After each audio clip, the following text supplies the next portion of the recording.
Hello and welcome back to The Pulse, your weekly Redline source for news and sports from all around MHS. Thanks for joining us again. I'm Blake Kelly. And I'm Cameron Weslowski, filling in for Morgan, who's feeling a little under the weather this week. Yeah, we'll miss her, but the show must go on. Well, today on The Pulse, we know our athletes work hard to excel at their sport, but how much money actually goes into helping with their success? And the popular NBC program The Voice made a visit to Manchester High School. Yes, it's true. Stay tuned. This is The Pulse.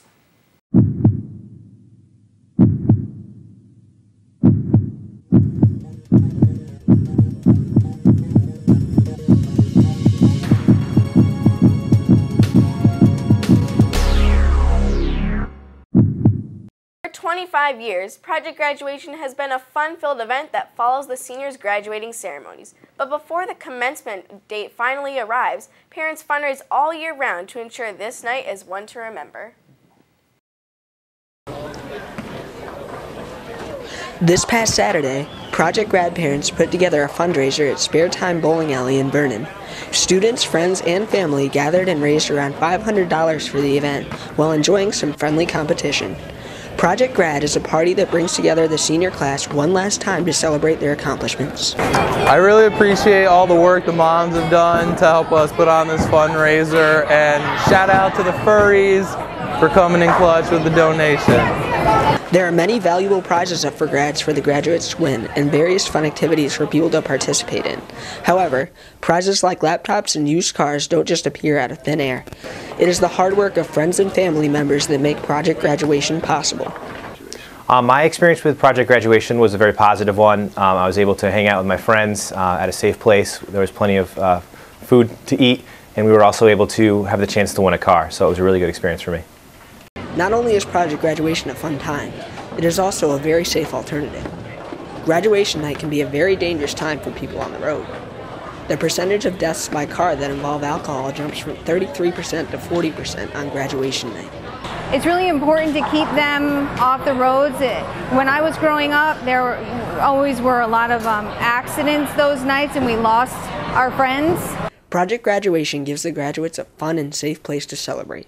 From The Pulse, this has been Zach St. Laurent reporting. The goal of Project Graduation Committee is to raise about $15,000 between grants and funds. Wow, that's a lot of money, but it's really worth it for the seniors. Yeah, I'm hoping it'll be pretty fun. I've heard it's good.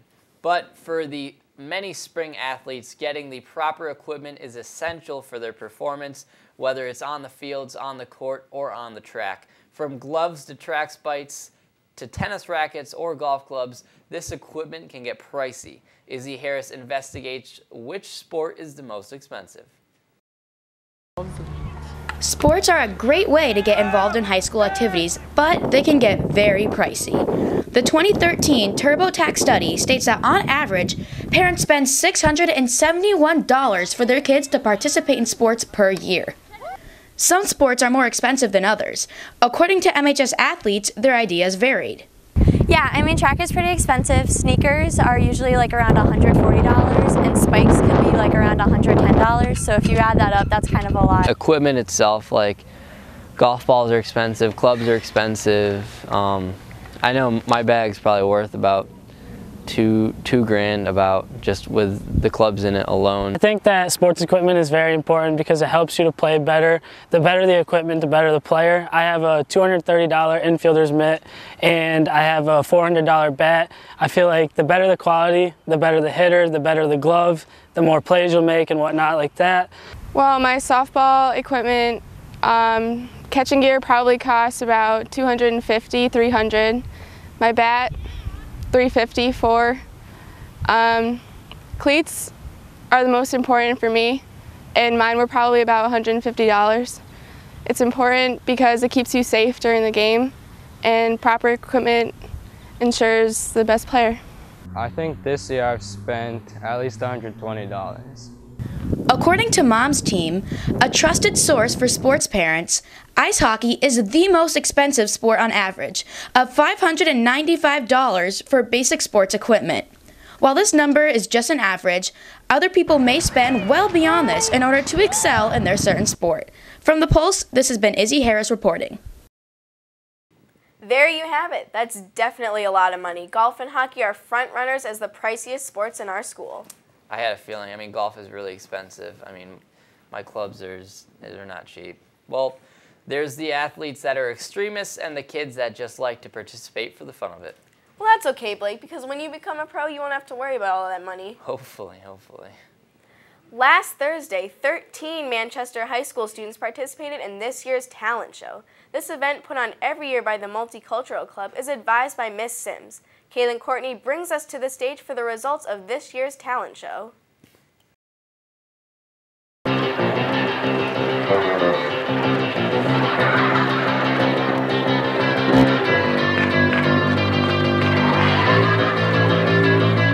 The Talent Show, an annual event organized by the Multicultural Club, was a success last Thursday, with many students and groups performing throughout the night. Miss Sims, the advisor of the Multicultural Club, was a key aspect in organizing this event, and was very proud of the work done by our students. They were all amazing. The judges were impressed by everybody, and you could see that in their scores and their comments, so it was wonderful. Students sang, played instruments, and there was also a performance by the MHS Steppers and the improv group. While the students entered were extremely talented, they weren't the only ones who stole the show. The hosts, Jane Nolan, Miles Hurley, and Dominique Mohammed, hosted for their first time and succeeded in keeping the audience involved and excited. I think that overall it was like a great show. A lot of people seemed to be smiling and having fun. We gave out prizes, which a lot of people enjoyed. Congratulations to third place winner Mariah Gonzalez, second place, the MHS Steppers, and the winner Isaiah Allgood for his take on Same Love by Macklemore. And fantastic job to all the 13 contestants. From The Pulse, this has been Kaylin Courtney reporting.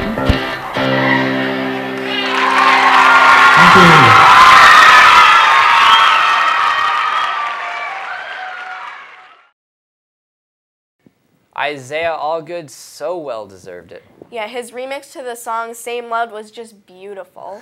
Yes, Manchester definitely has a lot of talent. Well, you saw the posters all over the school and heard an announcement about it all last week, but on Monday, the Manchester Voice finally premiered in Bailey Auditorium. Jane Nolan was there to give us all an insight on what happened that night. There is no standing in the aisles or doorways during the performance. Thank you. There are many yearly events that take place in the Bailey Auditorium throughout the year, including instrumental concerts, musicals, plays, talent shows, and student competitions. But this year, there was something new added to these performances, called the Manchester Voice. It might seem crazy what I'm about to say. This event is a runoff of the show The Voice that starred previous contestants of the actual NBC show, Noah Liss, Dendell Hoyt, and Biff Gore, along with performances from students and teachers, not only from MHS, but from other schools in the community. Oh, shake it up, shake it up, shake it up, shake it up. I thought that we would try something that was of current pop culture. We've often had classical and jazz and all kinds of different concerts at MHS, and we thought we'd try something a little bit new. Participants sang with Noah, Dendell, and Biff, as well as having the opportunity to perform a solo during the Manchester Voice pre-show. These musicians had to audition before they were awarded the honor of singing at this concert, and they sure did deserve it. One of the contestants, Maisha Siraj, was granted the chance to showcase her own original song this past Monday.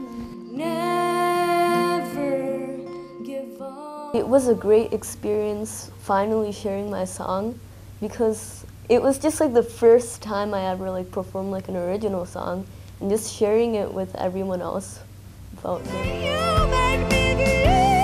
The voices here at MHS are clearly strong, and we hope to hear more from them in the future. From The Pulse, this has been Jane Nolan reporting.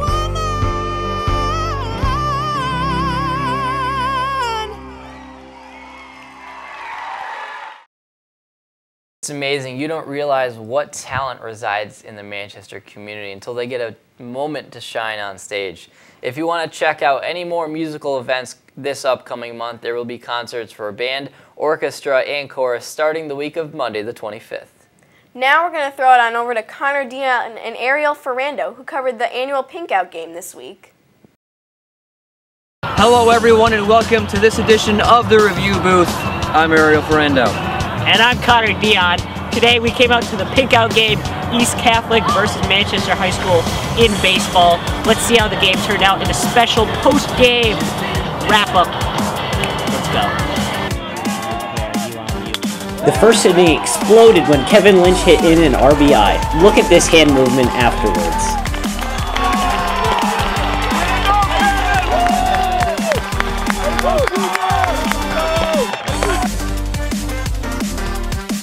East Catholic bounced right back and would score 3 runs in the first inning as well.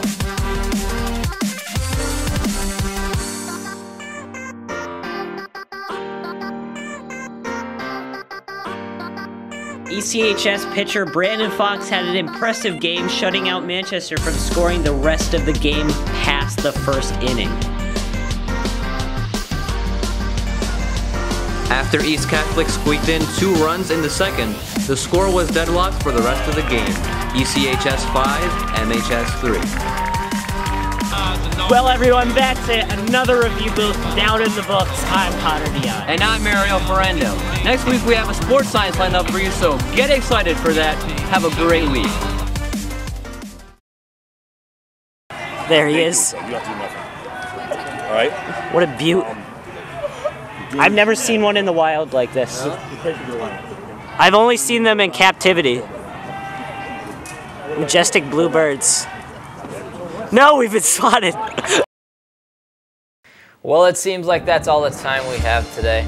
If you have anything that is newsworthy that we might have missed, feel free to stop by the Communication Suite or email Mr. Larson at b11elars@mpspride.org. Again, thanks for tuning in. I'm Blake Kelly. And I'm Cameron Wazalowski. Have a great weekend, Manchester.